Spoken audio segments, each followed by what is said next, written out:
Hey, welcome to episode number 48 of the Next Step Podcast, where our mission is to lead people as part of our church to take their next step in their journey with Christ by loving Jesus and becoming like Jesus and sharing Jesus with others. And today, our guest is a fascinating man, a friend of mine, part of our prayer team and prays with me regularly. This is Mr. Andy BERGQUIST, and his wife is Lori. Correct. She's a lot prettier than he is. Yes. Thank goodness. But this is a great guy right here, and I can't wait for you guys. Welcome, Andy. Thank you very much. My pleasure to have you with us. So tell us, where are you from? Tell us about your life and that kind of stuff. You have a really interesting history, where you grew up and what you did, and I know people will be fascinated to know. Yeah. So, my dad was an educator, and after that, he was also a bivocational pastor, and we traveled the world. He became a missionary for the Southern Baptist, and so in Taiwan. And so I'll give you a couple of those things. So there are 6 of us in the family, 3 siblings, Okay. 2 older than me, and a younger sister. Okay. And so Are your older 2 brothers? Older 2 brothers. Okay. And you're right in the middle. We're both misunderstood middle children then. Yeah. We make our own way, right? That's right. So, Dad, we moved out of South Georgia, born in Florida, moved out of South Georgia. Like which part of South Georgia?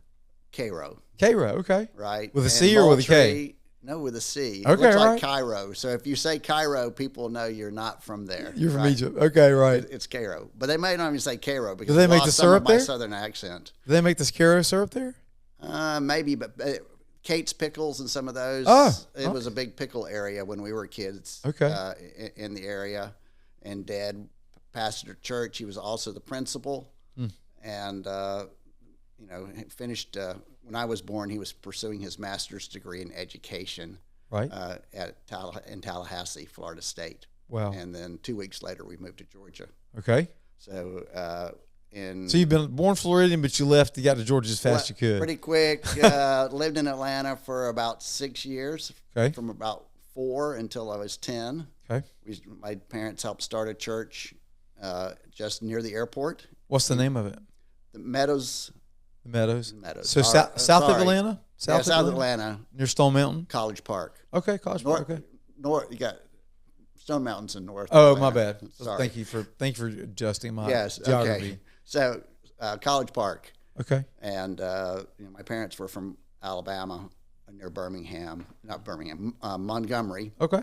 And so they wanted to be sort of close to parents. And I asked my dad, why didn't we live, where Atlanta was growing versus down by the airport? And he said, well, just because it was, closer to family, but, like. And then my dad became the social studies consultant for the State Department of Education of Georgia. Wow. So he traveled all around the state. And if you think about the 60s, people didn't travel in the 60s like they did now. So he tried to help social studies and history people teach better in 192 counties. And so he'd go all around the state. And eventually, wow, the social studies were changing during the 60s, man. The 60s yeah. is when the world went crazy, so he couldn't even put it in the history books. He was making history then, right? That's right. And so he got invited by the U.S. State Department to go to India. And when he was in India, he went to the Baptist Hospital in Bangalore. Mm-hmm. And there he found out that his lifelong call, which he thought the doors were shut, to going to the mission field, the doors had been opened again because of the educational requirements were changed, and so my mom could qualify to be able to go to the mission field. Wow. Because she doesn't have a college degree. Right. And that was one of the requirements. She has a degree, an MRS degree in real life. In real life. Yeah. That's one of the other reasons it was God was making it apparent that she was chasing 3 Indians, and the Indians were winning. I love it. Too often, right? So you go from Atlanta to Taiwan. Correct. What an incredible transformation. Now, it used to be back in the day, even a couple of years ago, Taiwan, isn't that like kind of China, and it's over in the Pacific Ocean? Now, these days, Taiwan is the epicenter of technology and technological ships, and almost everybody in America knows that Taiwan is there, and the Chinese want it, and the Americans want to protect it to make sure that they can remain free. Tell us what it was like growing up in Taiwan. Well, for me personally, it was very freeing and very fulfilling. One of the things is you grew up with people who were dedicated to Christ. Right. And lots of times in international worlds, they talk about living in a cocoon. Mm-hmm. And specifically, I lived in a cocoon for sure, because my dad at one time, he was the pastor of the church, English language church, when someone went back to the U.S. Mm-hmm. for a brief period of time. When we first arrived, it was an accompanied tour, and so they were flying B-52 bombing runs to Hanoi during that period, about from an airbase 25 miles north of us. Wow. And so there was a lot of military, and at one point there was about 600 in the school. And then in preparation for recognizing China, the next year there were 175. Wow. That's how fast it changed with the military, getting ready to recognize China and trying to exit the Vietnam War. Right. But it was a very, very safe place. Mm-hmm. And so were most of the people in the 600 Americans? They were all military and military children, okay. Right, at that point in time. And that's one of the ways it's changed a lot, whereas it was international missionaries from Europe and America going mm-hmm. to the school.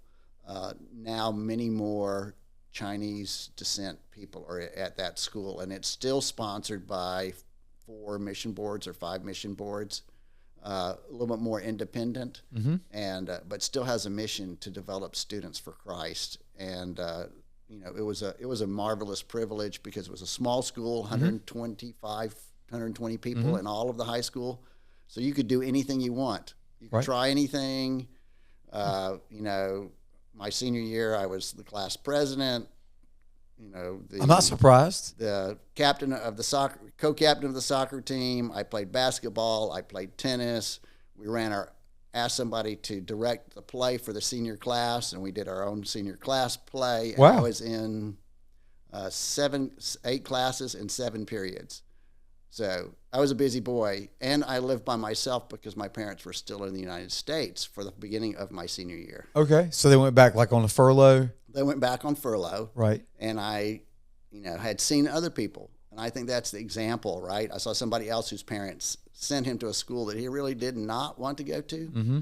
but he said, I'm going to go. Right. Well, I couldn't tell my parents you can't go on furlough, and there's lots of reasons behind it, why they were going on that point in time. Mm. And I said, look, I don't want to miss half my senior year and then waffle back and forth. Can I just go on to college? Right. Okay. Some way, right? I don't want to go to American high school again and be there for 2.5 months, and then turn around and come back, having missed, lots of opportunities that would have happened already. And, wow. And the door closed. And so my dad asked the mission board, could I come back by myself? And so I went back. And I lived with a man who spoke Taiwanese. He was a Taiwanese missionary. Right. And when I got there was peanut butter and stale crackers in the house. Yeah.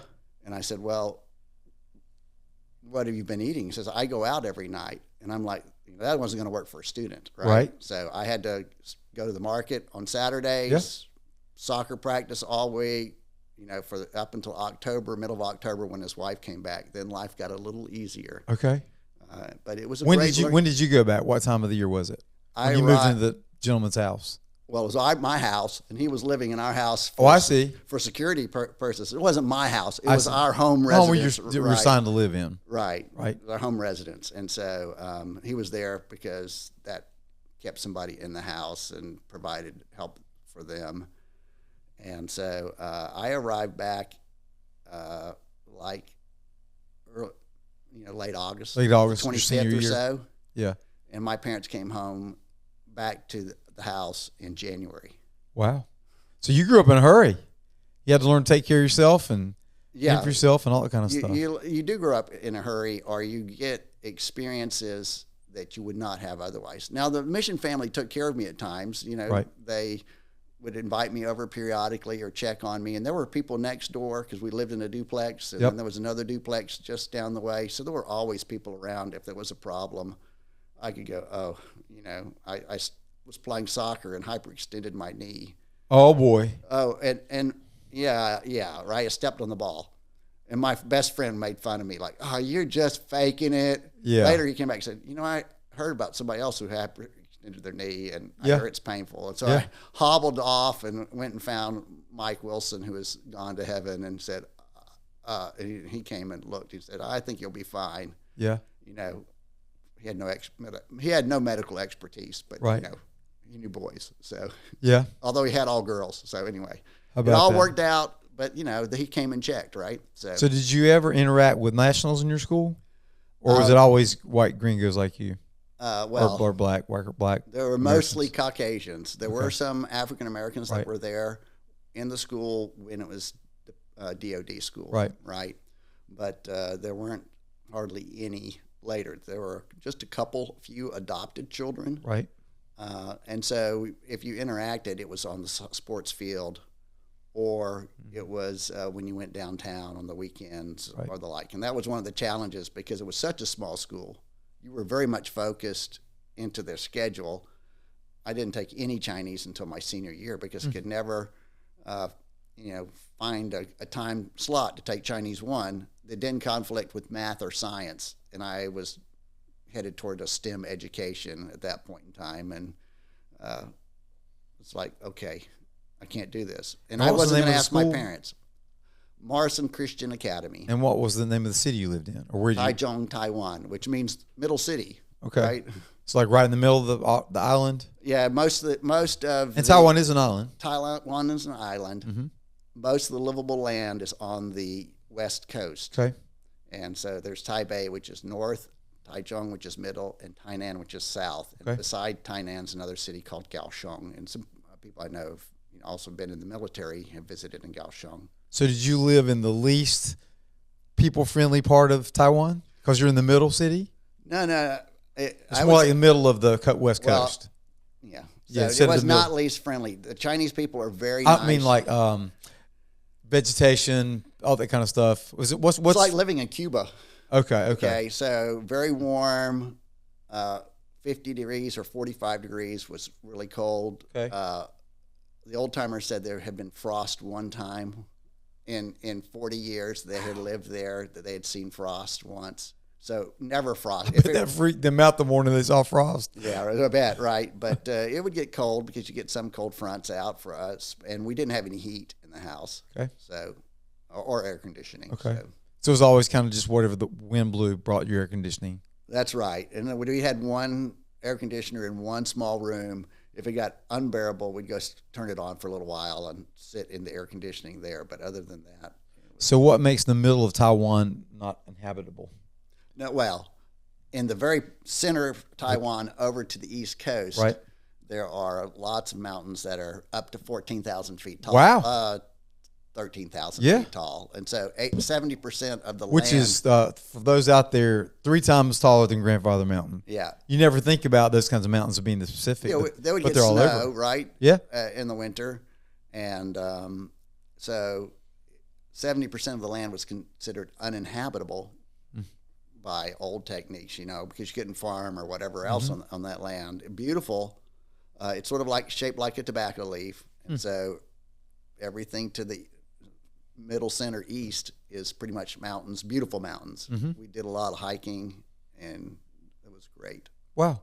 You said the people were very friendly? People were friendly. They always were happy if you'd speak Mandarin to them. And there are 3 languages on the island. There's Mandarin, which came from Chiang Kai-shek and the people coming in and some influence. Right. There is Taiwanese, and there is Hakka, which is the original native language, and then it developed into Taiwanese. And part of that's just immigration, and there are some side islands. That's really cool. What are some other memories you have of living in Asia? Because I would be willing to bet that 99 out of 100 people have never been west of Los Angeles that were watching this podcast, at least right now. Right. So, Western influence was there.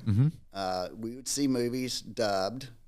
We would have pirated records for 50 cents, that they had pirated and some of those things. Like records, like vinyl, not even Vinyl like, records, exactly. not cassette tapes or 8-tracks.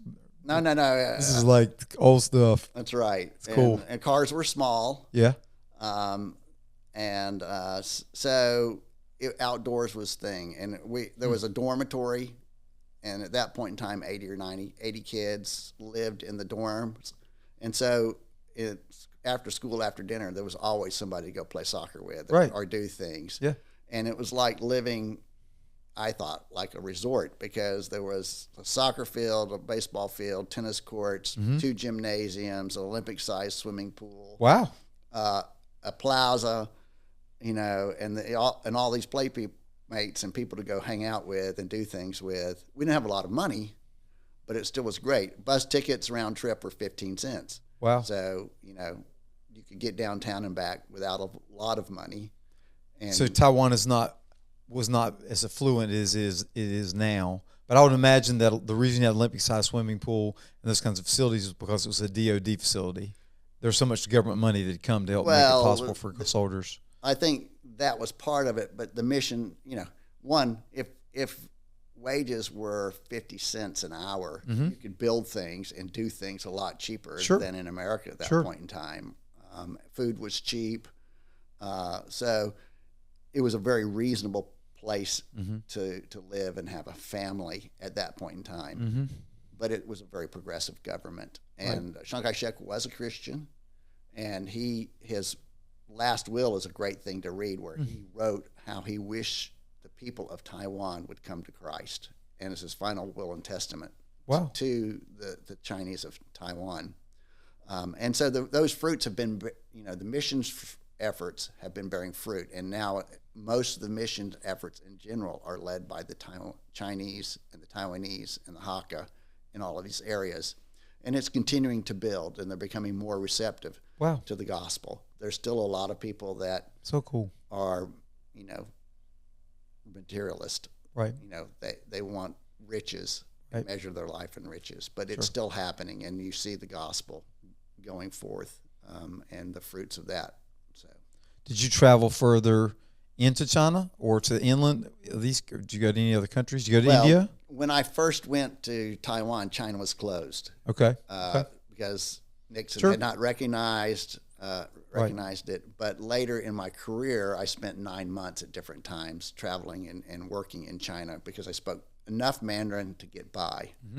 And so that was part of my career in telecommunications, was working in China. So I've been to China. We visited Japan, Hong Kong, the Philippines, Korea.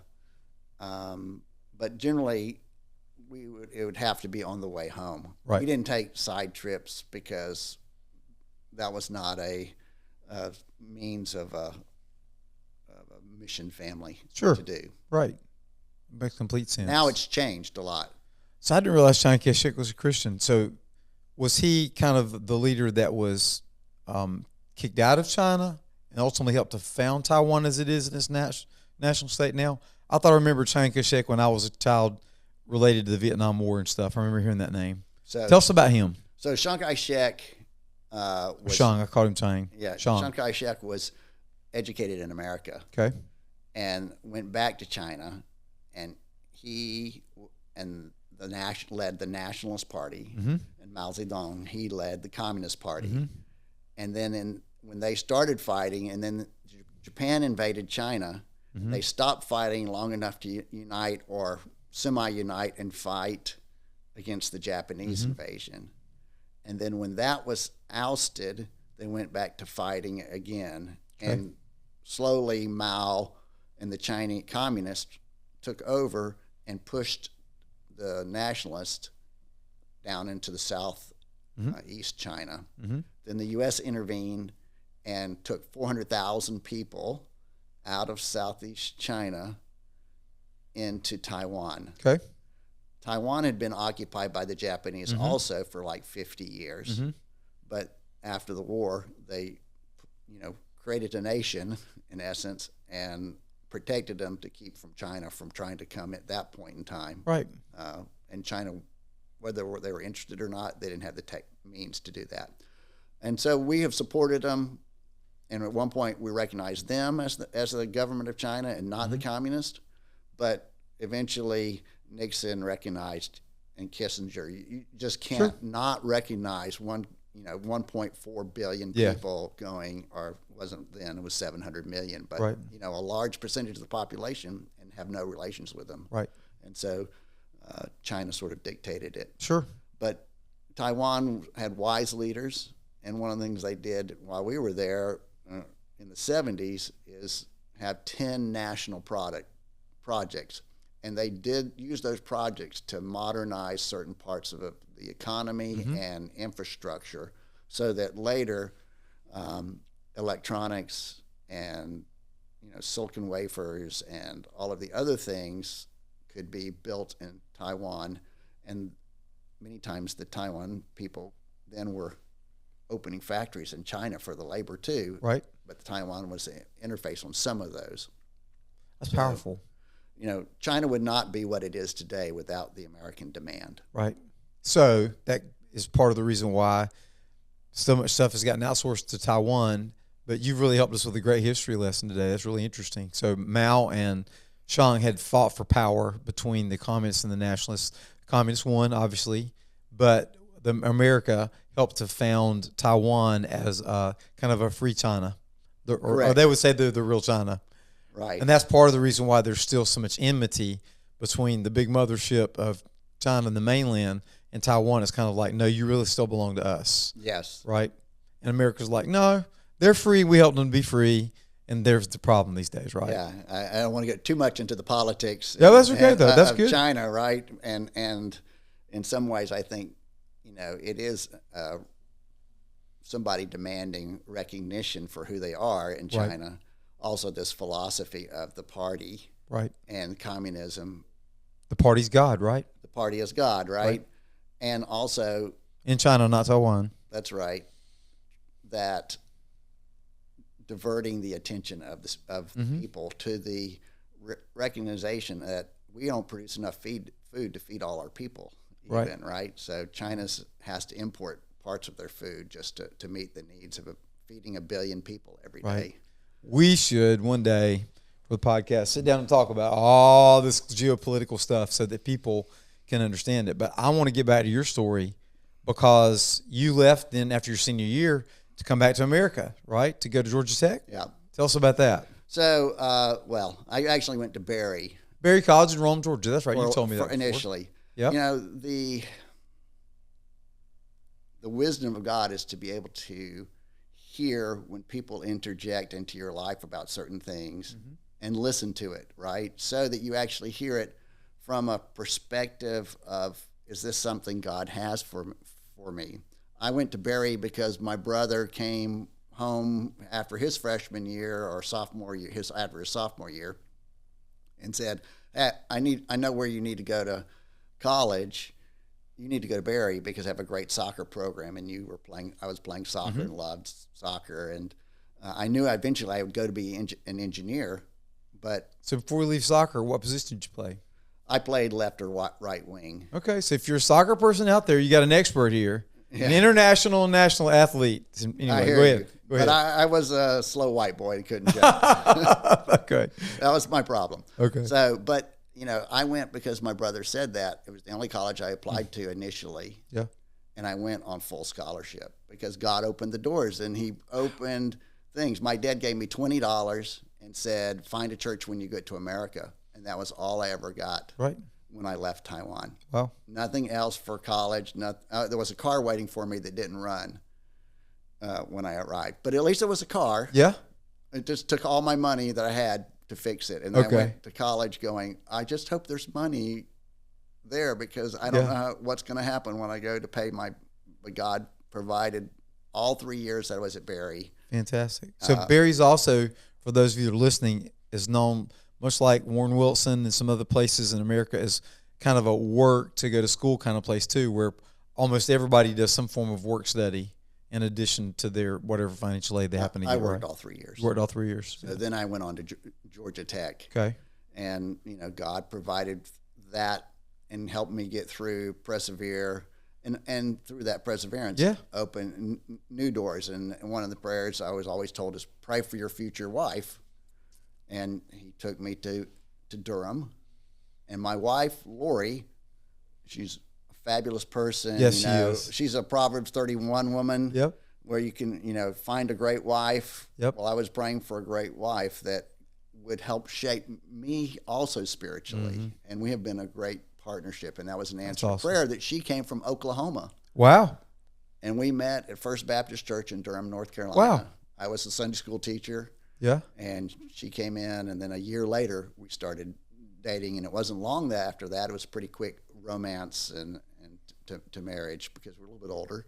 Yeah. In the mid-20s, and that was an answer to prayer. And I have seen over and over again, God be faithful to open doors, both for spiritual development through people that put time into our lives in Taiwan. And then when you reached America, God providing for college. Right. When you finish college, providing a job, 2 job offers, and then you have to decide, what does it mean to live by faith, right? And I think one of those great examples is Hezekiah, when the soldiers of Nebuchadnezzar were at the gate. And not just a few of them. Not just a few of them. He was under siege, like right? hundreds of thousands of people. There right? were, tons, right? Yeah. And when he got the letter, what did he do with the letter? He went and took the letter and laid it before God, right? Like, what am I going to do with this? What am I going to do with this, right? Look, basically, the letter said, you, surrender or die, basically, right? Right. In that case, he was really in a difficult situation. Right. I never considered myself in a situation like his, but the fact that he took his problems and laid them out before God and prayed over them, and then after praying over them, tried to make a decision. That was the same way when I had 2 job offers, one outside of Birmingham and one in the Research Triangle Park. How do you make a decision? Right. Right. And how did you? Well, I did the pros and cons. Okay. Right. Laid them out, and then I prayed over it. Looked at one of the things that I thought was my heart's desire is to have an expat assignment. And explain for those people that are there what expat expat assignment is expatriate, which means you've gone overseas to work for a business in an international location for a period of assignment. And one was in electrical power generation, Alabama Power. One was in telecommunications. And I felt like it was more likely I could get an international assignment in telecommunications than I could in electricity. So, and in the end, God gave me the desires and then also fulfilled those things for the sake of my family, because I wanted them to experience it, right? And he gave me a family, he gave me children. And of course, I spent 9 months in China and another couple months in Japan during part of my career. And then he provided, once children came along, he gave me a new job as a manager that provided 25% more, so that Lori didn't have to work as much and then didn't have to work at all, so I didn't travel. Because lots of times when I went on these trips, I'd go for 4 to 12 weeks at a time, which with a family would have been a tough go, right? Sure, 12 absolutely. weeks. Be gone for 12 weeks and school and all that stuff. Well, they were young. Sure. At that point in time, they weren't yet. Even still. Yeah, school age. Maybe even more. You miss it all. I remember my boss sent me for a 6-week trip when Lori was like 32 weeks pregnant. Oh boy. And I was like, really? It's my job. Yeah. I'm going to honor what you've told me I must go do. It's my job. Right. But I just hope this baby's not born while I'm gone. While I'm gone. Where were you gone? I was gone to China. Okay. And I was there for 4 weeks, and then I came back early. So they saw on your resume probably, or your whatever, your Vita or whatever, part of your life story, you spent some time in China. So obviously telecommunications companies, just like anybody's company, might say, oh, you live there, maybe you'd be comfortable going on assignment there. So they put you out there. God opened doors because I did speak some Mandarin. I could be comfortable in that experience and comfortable internationally, comfortable traveling and dealing with those situations and making my way to job assignments in the middle of China, et cetera. And God uses our background if we give it to him. Yeah. And if we say yes to open doors. And I think that's the key thing about faith is saying yes to open doors, looking for them, but saying yes if it's a good possibility to provide something for somebody else and bless somebody else. So because you just took Mandarin your senior year, did you take more when you were at Berry or Georgia Tech? I took another semester. I also took 2 years of German. Okay. But at Berry, I took 2 years of German. Okay. I took another semester at Georgia Tech. And I would have loved to study more. It's one of those bucket list questions. Do I finish my language, and what would that look like? Yeah. Because Lori does not speak any Mandarin. Okay. And so, the best place to learn any language is immersed in it, right? So where are you going to live, right? And what are the implications? It's a lot different as you get older. Sure. And you have larger families, being and none of them speak Mandarin. None of them want to go. And it's probably not a good idea to go these days, right? But God uses that. I spent for 5 years at another church we were at before we came here. Right. I taught ESL. Right. Predominantly to Chinese ladies. Which church? English as a second language at Perimeter Church. Right, a great church in Atlanta, Georgia. Great church. There were Randy Pope and folks that have led that church for so long. Just grateful for all the work that you poured into Andy because you made us better because you did that. So thank you. Right. About 250 people on a Saturday morning. So I got up every Saturday morning to go teach English as a second language for 5 years. Wow. During the school year. And so, How long would you do that on Saturday mornings? 2 hours, 3 hours? 9 till 12. 9 to 12, wow. With a break in the middle. But the second half was Bible. And I often said, if I didn't get to teach them anything about Scripture and it was only just about English grammar, which, I don't find English grammar exciting. Yeah. But the Scripture and being able to introduce them to Jesus and who that is was a great opportunity to do that. So powerful. So now you're a young telecommunications person and you've got small children and you've met Lori out of Oklahoma in Durham and you're her Sunday school teacher. So you kind of got her taught right before you got involved with her and you started dating, right? So you're the dashing Sunday school teacher that swept her off her feet. If you say that may be an exaggeration.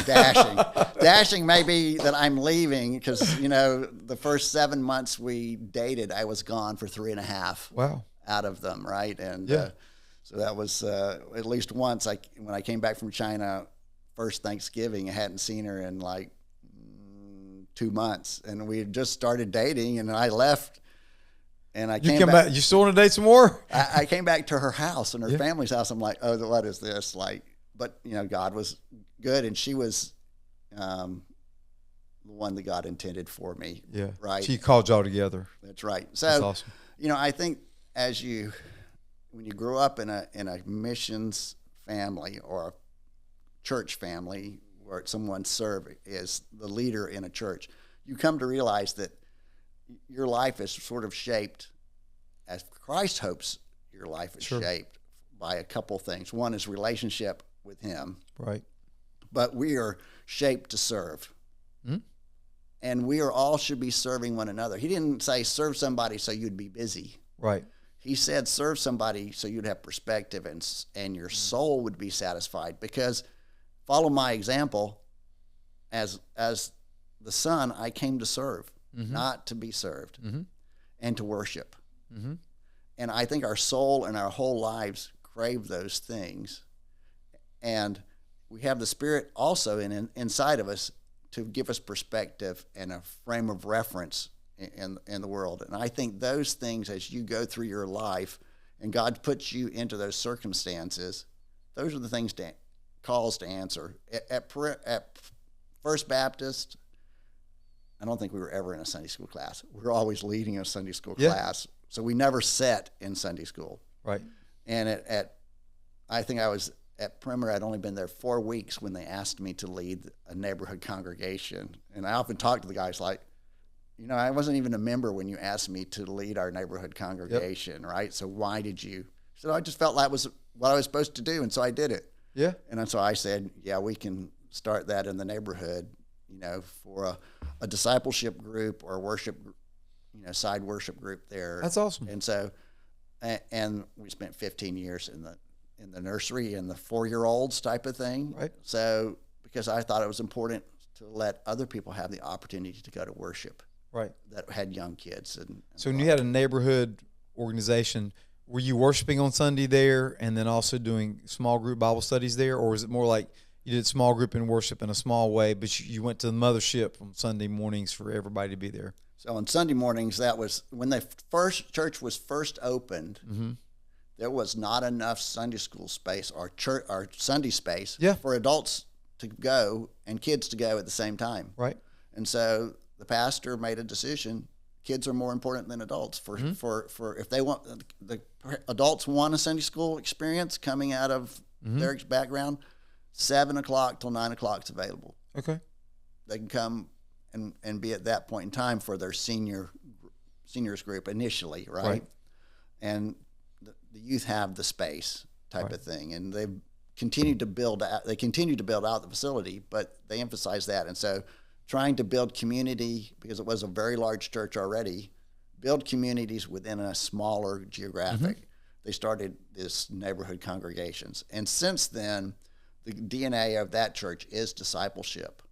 And lots of times the leader, Randy Pope, felt like intentional discipleship builds people spiritually faster than just the Sunday school social setting, right? And so he's developed a lot of materials for intentional discipleship, either one-on-one or in small groups. And so that was part of their program. So I was involved not in that, but in another study where we studied a lot of other things. But Lori went through all of those materials to build them on. I went through another program, Foundations for Leaders, and it really was a college course. Like 12 books in 14 books in 12 weeks. Wow, is what you read. Wow, it was a lot. Yeah, right? It's a lot. So, well, obviously, your skills and abilities were out there too. You've also translated those to the marketplace too. So you've been in the telecommunications industry in one way, shape, or fashion ever since you got out of college, right? That is correct. I spent 39 years there. And just recently retired? Recently, I've been praying, God, show me the right time. And I volunteered to go to a division that I knew was going to get sold. And I knew that if that was the case, then potentially, depending who bought us, it could, force another career change. And that's sort of what's happened. Is a company that had 95% overlap with the company that I worked on purchased us. Okay. And then, many people were let out. That's okay for me because I was already praying for God to open a door and show me the timing of the off ramp so that I might do some other serving or work with people and not be overly concerned. Right. I certainly have stayed in touch with people that work for me and prayed for them because they also are impacted. Sure. Out of my organization, only like 25% of the organization still works for that new company. Right. So you have invested yourself heavily here. A lot of people don't know. So if you ever are watching on Sunday mornings, about 3 or 4 Sundays a month, Andy's your host online and hosting those people that are there praying for you while you're watching the service, those kind of things. But you're also involved in other things. You pray in our prayer ministry. You pray. You go and attend a group with Terry Rathman and some other apologetics people interested in the reasons we believe, not only at our church, but City Church and some other places that have an interest in that. And you help with Backpack Weekend food program and helping to make sure kids get fed and those kind of things. You're just really hyper involved, and we appreciate what it is you do. I go to Troy's Thursday morning. Thursday's my spiritual day, evidently, because Side Wednesday prepares me for Thursday. I have a Thursday morning and a Thursday evening. I actually have 2 on Thursday evening, so I once again I'm alternating between the two. Right. So you meet Thursday morning with a group of men. Yes. Right. Then Thursday evening you have an online group. There's an online group, and an in-person group. There's both, and so Lori sometimes I'll go to the open group, right, and go to Brett and Julie, and a lot of really great things. And that group's very different because it's Lori and I like to go to that because when we do go, it's a couples group and it's a Zoom meeting, right, and so it's great for relationships and sharing and praying together. And we have a mixed group, and it's fabulous. It's everything you want out of a group and a support, and with some spiritual things. And Brett does a great job, and Julie does a great job. They're great people. And when we come on Sunday mornings, that was a key thing. That was the second group that we're involved with, and we came during COVID. So when you came during COVID, it's a little bit harder to get involved. That's how we did it. Why do we come? It's because the point was partnering with World Vision, right, to provide food. And since we couldn't come to church, Lori saw we were within walking distance of a serving opportunity. So she volunteered, and then she came back 3 or 4 weeks later and said, I signed you up for a group. Awesome. I said, okay, well, I think God's spoken to me again. And then I got involved with Terry because Ray said, hey, you should really meet Terry. Yeah. And so I listened to heard what God said to me about meeting Terry. And Terry and I are very similar. He's just a few years older than I am. Yeah. A generation. And he's great to be with. But similar in great ways too. You both cares about the reasons you believe and the whys we believe and the answers to a lot of people have out there to faith and stuff like that. So I was going to ask you how our church has helped you take your next step in your journey through Christ. You've told us about lots of things that you're doing. What kind of you feel like God is leading you to do that? So your actions definitely are speaking that you're wanting to serve other people. But I don't want to answer that question for you. How would you answer that? Well, so I think the challenge to involve yourself with the local side and build the body, right? And work from within the giftedness that you have, right? So that's an opportunity to serve. Yep. And just like serving as a host, I'm not serving as a host because I feel like, hey, I'm an online person. No, but they have a need. We still have a need. Anybody interested in coming and being part of the host? I'm going to give a plug. We still have a couple of spots. Absolutely. Come and help us host. It's really not hard. Yeah. And you're actually coordinating online, and it's something that you can do from home, and many people are limited because of weekends and work schedules and various other things in their life. And that's right. And you get to listen to the sermon 3 times. So by the third time, hopefully you've got it, right? So I love it. So folks out there watching, Andy tells me like, hey, your second one was your best one, or the third one was the best that week. It's cool. He kind of rates them. Yeah. That's good. So, it's a good thing to be involved in the body and serve where there's need, right? So it's continuing. It's the discipline. Yeah. That's one thing about the next step. It's like you run, I run on an occasion. It's easy to stop. Sure. And it's hard to get going back again. And if you don't run enough, it becomes really harder. You're like, every time I run, it's a problem. Well, it's the same way with our spiritual disciplines. Amen. If you're not consistent in the spiritual disciplines, certain things may be making it something's not right. And so, I hope for the church in general and everybody to spend time talking to God. Right. He's right there with you each day. And if you don't have time for other things, at least have times to write something down and pray consistently so that you might see the goodness of God and the benefit of God. The other thing, of course, is I continue a discipline I started many years ago in reading. And I've asked myself, what do I need to be doing and preparing now for 5 years from now? Yeah. And so during COVID, I had always thought I should learn Spanish. And so I spent time, and now I have a dual language. And so I do some of my reading in Spanish and some of my reading in English. But I find that for certain times, it slows me down way too much to read in Spanish. And I couldn't get it done if I didn't have both there. There were too many times I wouldn't understand it. But it's a means of learning, in hopes that I have the friends that I have that I know that are Spanish, that I might have an opportunity to share the goodness of God. Wow, that's cool. That's really cool. It's persistent. You didn't learn to speak English in 2 years. Right. I don't have to learn Spanish in 2 years Yeah, either. man, I'm still trying to learn how to speak English. That's right. So intentionality, Yeah. Initiative, and an open door to serve and worship together, right? Corporate worship, Right. I think, is an important thing to be part and active in the body of Christ. Right. It's fascinating that you've been in very small groups and neighborhood groups and larger groups and serving and worshiping. You've worshiped behind the screen while you're helping other people worship from a distance.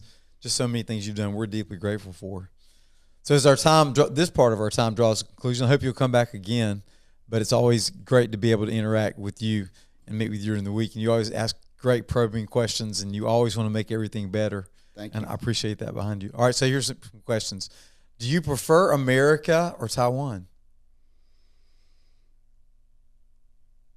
At its best. Well, at its best. Yeah. You know, it's been a long time since I've been in Taiwan. Do Right. I prefer America or living overseas? Mm-hmm. When you're in a different environment, there's a vitality Mm-hmm. that you see life open and Mm-hmm. different. What I appreciate is that the body of Christ is present around the world. Everywhere. When we spent a year in England, Mm-hmm. the person that was she was trying to help us get ready to live internationally. I said, okay, if you think I need help to live internationally in England, I'm happy to follow the program. Right. That was the answered prayer. I said, God has a small group waiting for us. Yeah. We're going to go and be part of that small group. And the lady said, well, I'm a believer, but I don't have faith like that. I said, well, you haven't experienced the world Yeah. like I've experienced the world, and know that the body of Christ is present, and you can go around the world and celebrate the work of God in every country. Maybe not in every language yet, Right. but that's coming. So, you've had English, you've had Spanish, you've had Mandarin. Which language is the one that you find most, spiritual is the wrong word, interesting? Well, English and Spanish have common Latin roots. Mm-hmm. And so therefore you learn a lot by learning Spanish, About English too. write about English, right? Right. Because of the common Latin, you may not quite, and I didn't take Latin, my son took Latin, but the common words that come together in that. And so it's a little easier to learn Spanish. They're a little bit more rule-oriented than English. Mm-hmm. So from that point of view, I think it's not it's one of the easiest languages to learn as a second language, Mm-hmm. and that's what the U.S. government says. So Spanish is one of the easiest. Mandarin is a very difficult language. I never learned to read because it's a pure memorization effort, and I just didn't have the time as a kid. Right. Or maybe it's one of my weaknesses is that I didn't take the time, or I wanted to go to language school during the summers, but that would have been costing money, and I just couldn't ask my parents to pay to send me to language school. Yeah. Plus, there's so much soccer to be played, right? That's it. It's always work, right? Lifeguard or whatever that I worked. And I worked in college, by the way, at Barry. You mentioned it was work. I worked all 3 years at Fantastic. What were the things you did during those 3 years? The 3 years I did everything from visiting groups coordination, set up for meetings in the meeting center, and I was an RA for two years. Okay. Being basically a counselor for people living on a certain floor. Yeah, right. Anybody's been to college and they know there's a resident advisor. Right. Which means like you're kind of like the law, but you're also kind of supposed to be their friend and their guide, right? Yeah. All the same stuff. So between the three jobs of being an RA or setting up for events, or what was the other one? A lifeguard? No, that was pre that. The other one was visiting groups. Visiting groups. Which one of those appealed to you the most?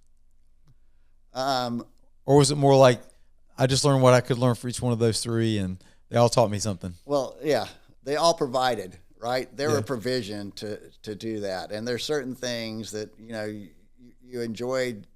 I enjoy working. I'm very much a hands-on person, get outside, do that.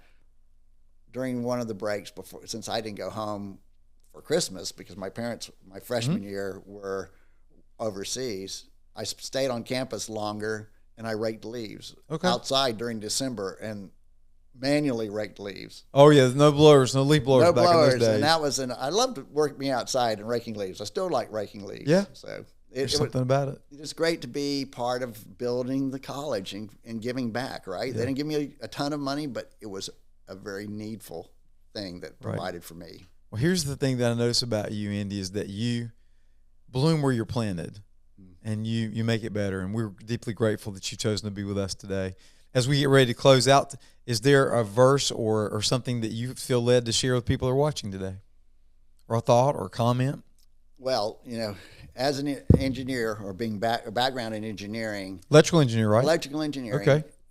And my other degree is in physics. Okay. So we're all about measuring things. Mm-hmm. And one of the things I've sort of contemplated is, the U.S. Constitution says we're created equal. But how are we created equal? Mm-hmm. You have hair and I don't. But I would like your hair if you don't, but you can't give it to me. But anyway, how are we equal? And I think we are equal in the opportunity to have a relationship with God. Mm-hmm. And how do you know if it's going well or not going well? And I would say, look at the fruits of the Holy Spirit: love, joy, peace, patience, kindness, goodness. If your activities and the things you're doing is building up in those and encouraging the Holy Spirit to work with you in those areas, you're on the right track. Yeah. Because those are great measurements for a relationship with a loving God who is seeking to bring us into conformance with him. And that's sort of, Philippians 1:6, Galatians 5:22, and some of those others. And then my life verse was given to me by a lady named Nan Suggs, who was a missionary, who's passed away from cancer. And the one she gave me was, delight in the Lord, and he will give you the desires of your heart. Psalm 37:4, right? That's right. Yeah. So I fully believe that I'm trying to live in such a way that what I desire is what he desires for me, so that his desires are implanted in me. Not that I get my genie wishes, but that he gives me the desire itself so that I know where it's going. So that's awesome. What a great mind and what a great heart you have. And it's great to have you with us today. And next time we'll tune in for episode 49, but episode 48 has been memorable because you're more than an episode. You're a life that makes a difference. So thank you, Andy. Thank you very much. And tell Lori thank you for sharing you with us for this hour. Thank you, Lori.